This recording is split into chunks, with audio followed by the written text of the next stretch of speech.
السلام علیکم ورحمۃ اللہ سامعین، 13 محرم الحرام ہے، 12 اگست ہے۔ سوشل انڈیا نیوز میں آپ کا خیر مقدم ہے۔ خبر کا عنوان ہے بیٹوں نے ہی باپ کو موت کی نیند سلا دیا۔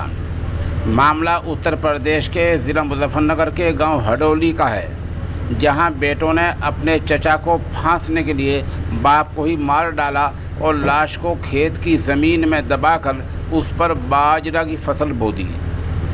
پولیس میں گمشدگی کی رپورٹ درج کرا دی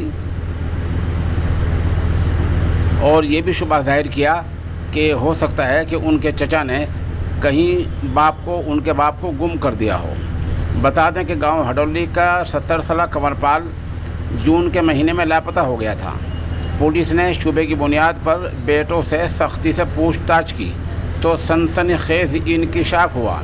اس کے بیٹوں اپیندر اور وکی نے ہی 28 جون کو کھیت میں گلا دبا کر اپنے باپ کا قتل کر دیا تھا اور وہیں اس کی لاش دبا دی تھی۔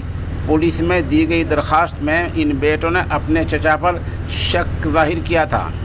آج یہ لاش زمین کے 6 فٹ اندر سے برآمد ہوئی ہے۔ دونوں بیٹوں کا چالان کر دیا گیا ہے۔